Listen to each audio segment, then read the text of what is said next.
everybody, I hope you're really good today, and I'm gonna be talking about how to survive long coach journeys. Because we all know I love a good long coach journey. However, I'm not talking long like 5-6 hours, that is nothing. I'm talking 15 hours or 12 hours onwards. That should be our time bracket. When you want to coach for more than 12 hours, it's a long coach journey. Shall we agree? So I'm gonna go and run through with you, and I'm sorry if I'm echoing. I'm in a very large room. Look. Whoa. That's what happens when I drink a bottle of wine and go to a night market. Great times. So basically, I'm going to show you how I prepare to make a long coach journey really, really comfortable. And you're going to need a few things. So in my bag, what I keep are things to keep me entertained. So for example, I will have my laptop, which will be rammed full of movies and TV shows. The only problem is with most laptops, the battery life is horrendously bad. And that is the one thing I'm loving about having a MacBook now, with like 18-hour battery life. It's incredible. But you can also use if you've got a Kindle, or just take some books. Get yourself an iPod so you can have some music on the go.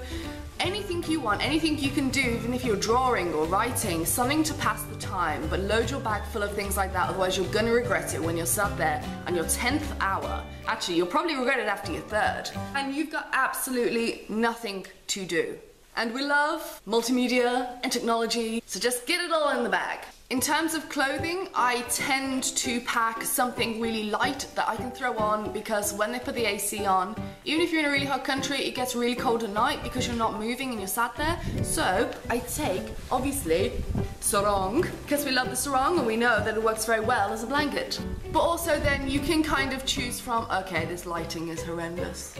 So a really light jumper, which can be folded up or screwed up really tiny, or a cardigan for the ladies. What I also would recommend that you wear, and you'll see every traveller doing it, is I wear leggings and a t-shirt. Actually, what I'm wearing today is what I wore on my coach ride recently from Brisbane to Longreach, which was 17 hours. So, leggings and a t-shirt, really, really comfortable. It doesn't matter what you look like, if you look horrendous, or whether you agree that you should wear leggings with a t-shirt. It's just comfy, and you can roll the leggings up when it's hot, and you can also then pull them down at night time when you get a bit too cold. Talking of clothing, I also take a clean t-shirt. Especially if you're in a coach that the aircon isn't great, you're gonna be sweating profusely. It's gonna be dirty. And so deodorant and a clean t-shirt are something I would highly recommend. So we are clean, we are comfy, and we are entertained, but at some point you're gonna wanna sleep. Now, like I've always told you, learn to sleep on coaches and planes, because once you learn how to do it, it's just gonna be great. So I would recommend a neck pillow and some earplugs, because even though a lot of long journeys, everyone's trying to get to sleep and it's quite quiet, you're always gonna be on that coach with that rowdy bunch of people at the back, kids screaming and crying, because their parents decided to take them on a 24-hour coach journey instead of flying the little things there. Oh, they're sweet and adorable children. I can't get enough of them. And if you can't sleep and all else fails, then there's always Valium. That'll do it. So earplugs and a neck pillow. Neck pillow, I wouldn't suggest you buy the ones with the beanies in them, you know? Those really soft ones. I love them. When you walk into like a station on your way up a motorway. I'm not explaining this very well. And you go in and they got all the travel stuff. And I'm like, yeah. And like you touch them and they're really soft. But they're very bulky, so you can strap them to the outside of your backpack, but I'd suggest just getting one that you can inflate. Back to technology slightly. I'm all over the place today, I do apologise. If you've got your phone, and we all know smartphones, once you start playing with them and getting your push notifications through, the battery does not last long. And if you're on a very, very long coach journey with no chargers whatsoever, you might want to save it, because when you get to your destination, if you're getting picked up, or you need to remember the address or a telephone number and your phone's dead, and you got trips to a cafe and ask if you can charge it, not cool. So unless you desperately need to be sending those texts or tweeting that tweet, then put your phone on aeroplane mode.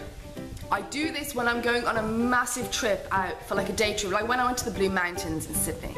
I put it on airplane mode because it will save your battery completely. It will like barely use your battery, because the one thing that uses your battery is the connectivity. So airplane mode, and only turn it on when you need it. Don't forget to get 2 seats. This is like my golden rule on coaches. When you get there, make sure you arrive early for your coach. Normally 20 minutes before is the standard, and I'd agree it's a good time. And get yourself a nice double seat, not near the back, because if you get a double seat, people are gonna walk up, realize everyone else is getting themselves double seats, get to the end, and then, because they've run out of options, they're just gonna ask to sit next to you. So somewhere in the middle or near the front. And then like claim your territory. This is really bad, but everyone does it. Every single person does it. You need to claim that territory. You need to put bags there. You need to arrange your stuff. Use the pockets in front on the seat and put your stuff in for easy accessibility. I like that, you know, on a coach ride, where I can just like lie there and be like, food! Get yourself some food! Because service stations are really Service stations are really expensive for food and drink, as we all know, so go to like a supermarket, grab yourself a little bag, just some nip bits, nothing that will go off on the coach, so like some dried fruits, things like that. And like all I do when I stop at a service station is get off, which I recommend you do. Every single time you have a break, get off the coach, stretch your legs, and I just get myself a coffee normally, or hot chocolate if I'm trying to sleep. Plus, when you get off the coach and you go for a stretch, or you might go for a cigarette, or a coffee, or a bit of food, you'll meet some awesome people. Like, really awesome people. I've met people which I'm still in contact with now, that we went on tours with.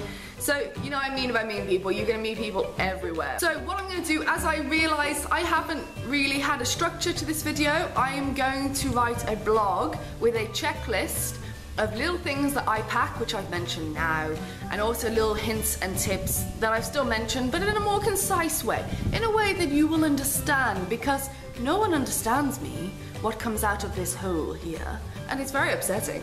I wish people would understand me. I'm just very misunderstood. I broke my GorillaPod. This is a very sad day. So, sorry this has been a bit all over the place. I recently moved again, which, as you know, throws me off a little bit, and I like to like get here and explore and settle in and then wait till everyone leaves so I can film video. But I'm gonna do a couple of more videos on coaches, and especially next week I may do one specifically about Greyhound Australia, which is the biggest coach company here, and it is an amazingly cheap way for backpackers to get around, providing you're okay to be on a coach the majority of your time here. So I will talk about that next week, and also about hop-on, hop-off passes, how they work, how to log into your booking references, etc, etc. Okay, I'm just not explaining anything well today, so I'm gonna leave, okay?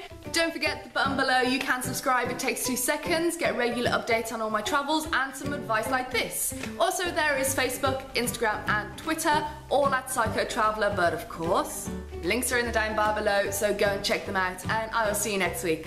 Love you! And Elma loves you too.